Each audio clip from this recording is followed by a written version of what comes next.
Bonjour. Aujourd'hui, je voulais vous parler d'un sujet qui peut éventuellement surprendre la plupart d'entre vous.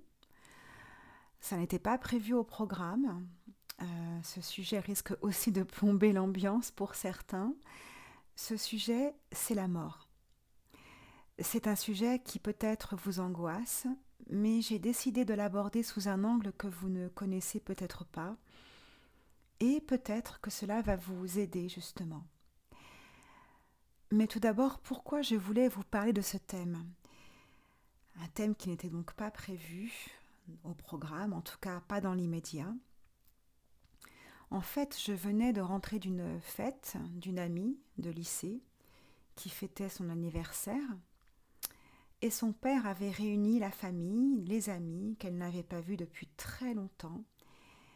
Et à ce propos, il avait justement dit: on voit souvent plus de monde à un enterrement qu'à une fête qu'on organise. Et il faut profiter des gens tant qu'ils sont là.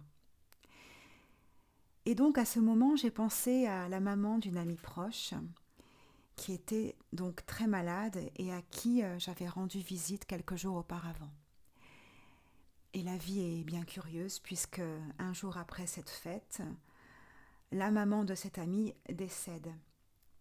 Donc vous voyez, ainsi va la vie, nous passons de la joie à la tristesse. C'est ainsi. Donc la mort c'est un sujet éternellement délicat, tabou dans notre monde occidental, où la religion décline, où nous ne sommes pas prêts à affronter cette idée. C'est très angoissant pour la plupart d'entre nous, comme je l'ai dit. Et pourtant la mort, quand on réfléchit bien, elle n'est rien pour nous, puisque tant que nous existons, la mort n'est pas. Et que quand la mort existe, nous ne sommes plus. Mais quand quelqu'un perd un être cher, là c'est différent. C'est comme si une partie de sa vie lui a été enlevée, en passant bien sûr par les divers processus de chagrin, de tristesse, d'incompréhension, la colère, le refus, la nostalgie. Bref, dans le deuil, la mort fait plus de mal à nous qui sommes restés présents en ce monde. On ressent un vide. Nous voudrions ramener cette personne qui nous est chère. Nous voudrions la faire revivre car elle nous manque terriblement. Mais finalement, nous ne sommes pas les premiers à être nés, ni les derniers à mourir sur cette planète. Nous naissons et nous mourrons tous, c'est inévitable. C'est une certitude, c'est inéluctable. Nous avons vraiment du mal à accepter cela. Et en plus, nous ne savons pas à quel moment la mort arrive. Donc chaque jour, on peut se dire que nous pouvons mourir. Et justement, si nous considérons le caractère imprévisible de cette mort, nous nous devons de prendre conscience de chaque instant de la vie et de considérer son aspect précieux. J'avais écrit au début des vœux 2023 une citation du Dalai Lama: attachons-nous à reconnaître le caractère si précieux de chaque journée. Une sorte de carpe diem bouddhiste. Donc, quoi que nous fassions au travail, entre amis, ou même si nous ne faisons rien, si nous contemplons la nature, si nous bullons, ayons cette conscience du caractère précieux de chaque journée.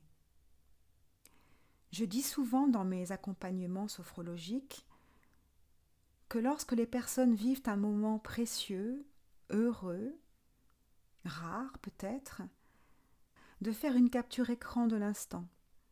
Alors il ne s'agit pas de prendre une photo avec notre appareil photo, non. C'est de saisir cet instant mentalement, de vivre cet instant présent. Ça nous évitera d'avoir le sentiment d'avoir gaspillé du temps ou de dire que ça passe trop vite. Moi, personnellement, j'ai un petit geste, je claque des doigts, instant présent, capture écran. Donc, avoir conscience de notre mortalité, de notre passage sur cette terre, plus ou moins bref, nous pousse à tirer le meilleur de l'existence. C'est très motivant finalement. Et c'est ce que dit le bouddhisme. Si l'on mène une vie qui a du sens et qu'on adopte une attitude réaliste face à la mort, on se sentira moins angoissé quand celle-ci se présentera. Mais avouons tout de même que ce n'est pas facile. Nous avons tous peur de mourir, de perdre un proche, de souffrir. Bref, nous prenons conscience que nous ne maîtrisons absolument rien, que la mort est inéluctable. Mais tant que nous n'avons pas intégré cela, intégré que la mort fait partie de la vie, tant que nous ne sommes pas lucides, nous resterons dans une peur permanente. Nous resterons dans le drame, l'état de choc, le désespoir, tout ce qui nous empêche de vivre pleinement notre existence.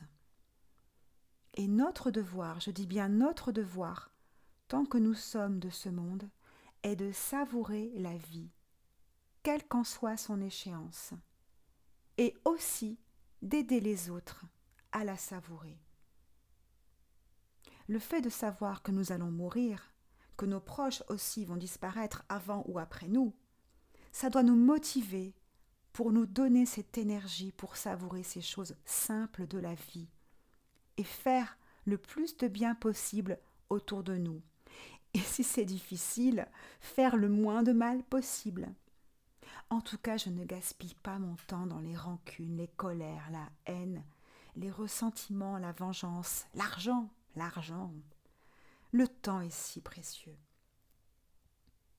Un maître yogi et gourou indien, Sadhguru, dit « Nous devons intégrer que la condition mortelle est la réalité fondamentale de notre existence. » Il dit aussi « Arrête de t'inquiéter et commence à vivre. » Rappelez-vous de ce que je vous disais pour les résolutions 2023. Reconnectez-vous à vous le matin, le soir, cette fameuse introspection qui va aider justement à prendre conscience du miracle de la vie quotidien. Chaque jour est un miracle, chaque respiration est un miracle. Vous naissez, vous inspirez, vous prenez le souffle de la vie. Vous mourrez, vous expirez votre dernier souffle de vie. Le quotidien est un miracle. Et dites-vous cela chaque matin en ouvrant les yeux. Car soyons lucides, nous ne pouvons pas échapper à la mort, mais nous avons la liberté de mourir en paix. Et qu'il y ait une vie ou non après la mort, comme le dit Matthieu Ricard, la meilleure chose que l'on puisse faire, c'est de devenir un meilleur être humain, car dans tous les cas, nous sommes gagnants. En conclusion, le tout est d'accepter la mort, de travailler cela et d'oser vivre. Accepter de mourir pour apprendre à vivre, pour que le moment venu, nous ayons le sentiment d'avoir bien vécu. Et s'interroger sur la vie après la mort, ça c'est un autre sujet. Je finirai par une citation de Sénèque. Ce n'est pas que nous disposions de très peu de temps, c'est que nous en perdons beaucoup. Merci de votre écoute et je vous souhaite tout de même une très très longue vie.